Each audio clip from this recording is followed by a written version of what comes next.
السلام عليكم ورحمة الله وبركاته. كلنتي وعن وناكسن دمان با أرضيدا كحران كورسدان جافا programming language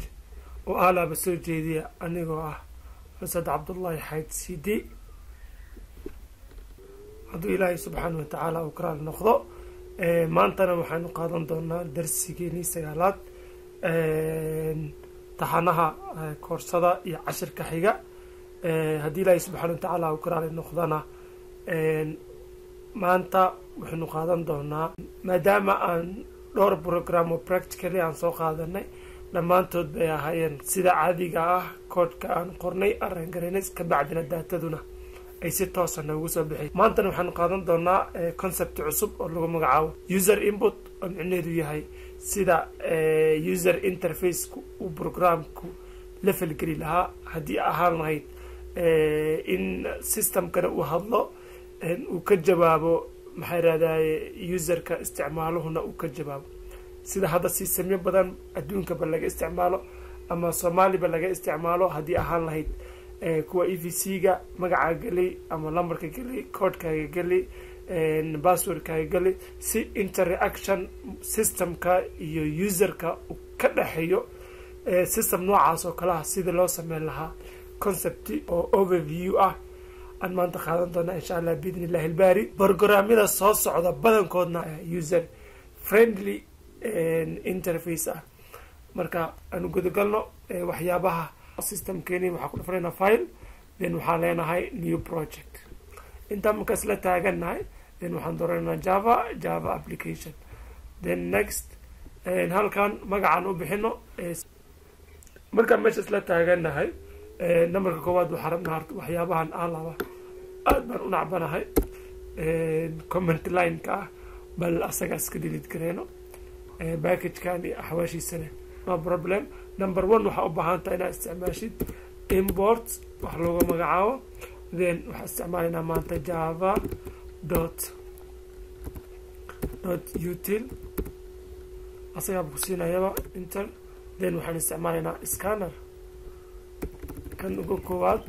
aan isticmaali doona haddii ilaahi subxaana watacaala uu kala noqdeen waxaa ka dambeyn doona semicolon intaa markaa taagan tahay halkan wuxuu ku sheegaya error ah then waxaa leedahay move the class to correct folder asagaa meesha caadiga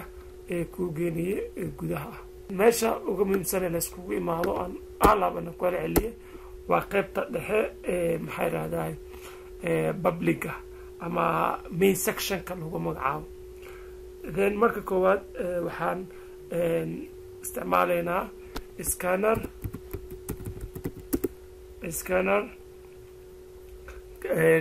waxaan isticmaali doona waxa weeyaan input then wuxuu la mid yahay classkan si objecti loo create gareeyo waxaan leenahay new then waxaanu leenahay scannerkii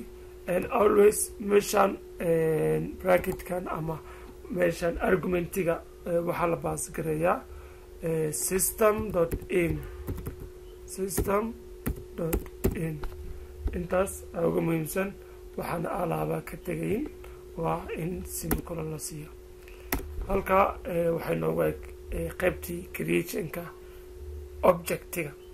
intaa kadibna waxaa rabnaa classadan aan soo create gareynay system meeshaan system waa s capital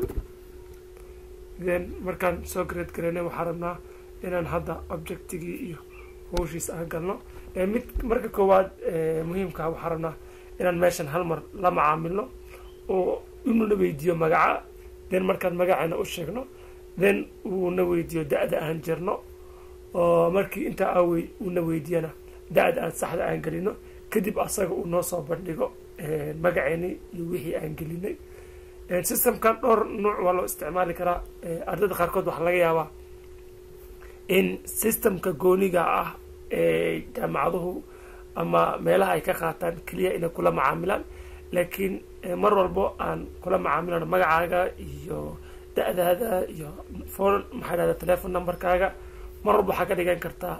passwordkaaga geli meesha aad joogta geli ama maxay rahdaa magaalada aad joogta geli ama lacagta aad shayga ku iibsanaysid ama shayga magaciisa geli sida supermarketada isticmaalaan shayga magaciisa shayga qiimihiisa discountigiisa si noocaasa aa ula macaamishid. Then let's move aan sii socono. markaan koowaad waxaa u baahannahay in uu na weydiiyo magaceeni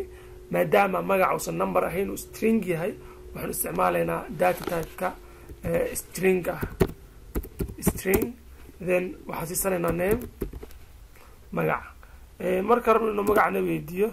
then meeshan waxaan ku ridgaraynaa objectigi oo ah input dot next. markaa next dhahid asagaaba kuu soo saaraya haddii uu string yahay hadduu string yahay then halkaas aad kaga xiraysa.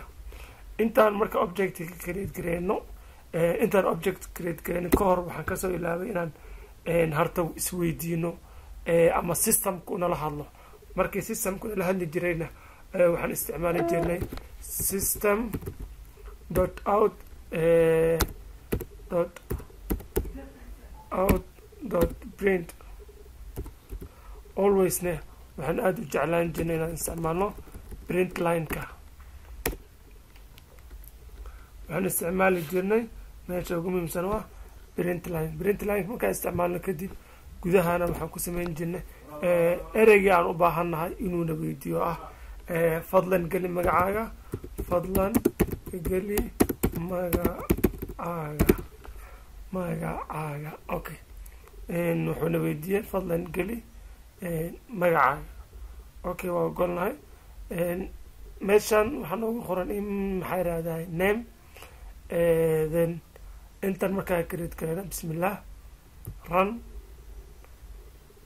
meeshan hoose wuxuuna weydiinayaa waa fadlan geli magacaaga markaan idhahdo magacayga waa cabdullahi okay. systemkii wuu dhan yahay uu rangareysan yahay. markaan meeshaan joogno systemka easy waaye qaybtiisa ugu weyneyd waan ku guulaysana oo ah in interactionka koowaad uu nala sameeyo.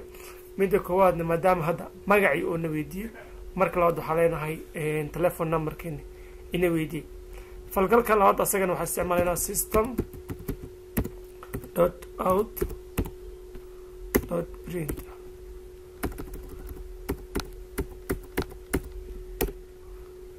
markaa isticmaalna asagana sidaas lamid ah fadlan geli telephone numberkaaga telephone number ama let's say phone number.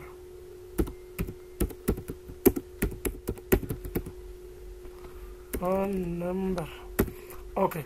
marka intaan la felgelino intaas sameynay ka hor waxaan u baahannahay maxay irahdaa markaan telephone numberka aan gelino waxaan meeshaan telephone number maadaama u yahay number integer ah waxaan samaysanaynaa waa integer data type. then waxaan dhahaynaa phone waa telefonkii magaciisa. then waxaan leenahay new. then waxaan qaadanaynaa objectigeeni koowaad oo ahaa input dot next. kadibna waa ku xiranaa ku furaynaa. then halkaan asagana halkan wuxuu sheegayaa waa errorkan waxaa weeyaan meeshaan waxaan ka dhigay coma. markii halkan aan kasoo dhamaano oo una weydiiyo fadlan gari numberkaaga meesha hore way ka duwan tahay. waa markii hore maadaamaan isticmaalaynay magac ama string data type markaan phone number u yahay waxaanu isticmaali doonaa integer number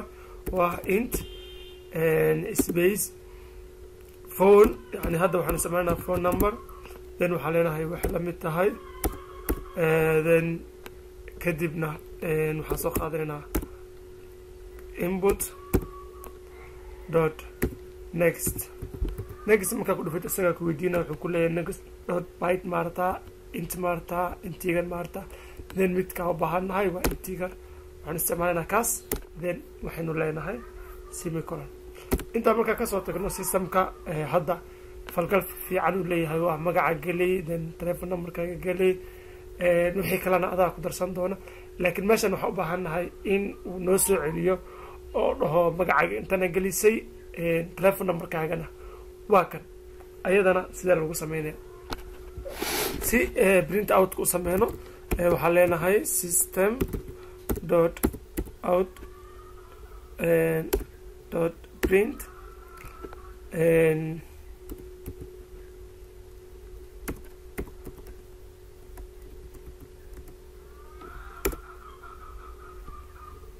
ayadana waxaa gelinaynaa labadan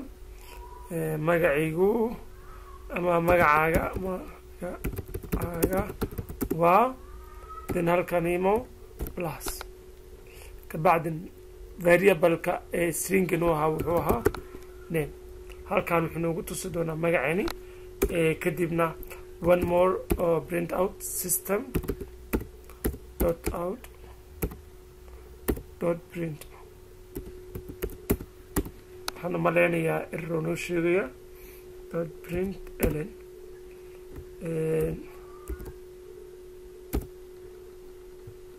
system okay then halkana gelina waxaan u baahannahay telephone number ama phone number kaaga waa halkaan igu sin then inta waxay dhahdaa plus si meeshay ugu noqoto waxaan u baahannahay inaan geliyo ereyga ama variable phone programkiina meeshii ugu muhiimsanayd halkan weeyaan then markaan sidaa u taaganahay haddaan dhahno run si systemkii mar lahaad ulana macaamilo si dadka dhan ay u arkaan meeshaan outputka xoogaa sare igu qaad waxay weydiinaya meeshaan fadlan geli magacaaga waxaan ku niri magacaygu waa cabdullaahi okay inter haka ilaabin fadlan geli phone numberkaaga ama telephone numberkaaga telephone numberkaygii tusaale ahaan markaan geliyo number un iska geliyo 1 2 3 4 5 5 markaan telephone numberkayga geliyana then aan ku dhufto waxay weydiinaya magacaagu waa cabdullaahi phone numberkaaguna waa ka xoogaa meeshan waxaa malaysaa inuu ka jiro isdhexgal labada xabaa taas idinka xalin kara laakiin waxaan ku darayaa meeshan elen ma la daran gareeyo sidii uu soo sheegaya cabdullaahi then phone numberkaygana 1 2 3 markaan geli numberka in wuxuu leeyahay magacaagu waa cabdullaahi phone numberkaaguna waa inta waxaan filayaa in aad ila fahanteen cashirka qaybtiisii 9aad muhiimku ahayd systemka ama qaybaha programka soo socdana aan in badan kula macaamili doono in computerkii annaga aan sheekaysano si aan ugu gudubno qaybihii kale aan u baahnayn oo ah inaan evc dhisno in systemyada itm-ka adduunyada sida loo dhisay iyo aan yacni kala macaamilno insha allahu tacaala aadaa umahadsantihiin intaan darsi kala mida aan ku kulmi doonana waxaa idinkaga tegayaa sidaa iyo nabadgelyo wasalaamu ullahi calaykum waraxmat ullaahi wabarakaatu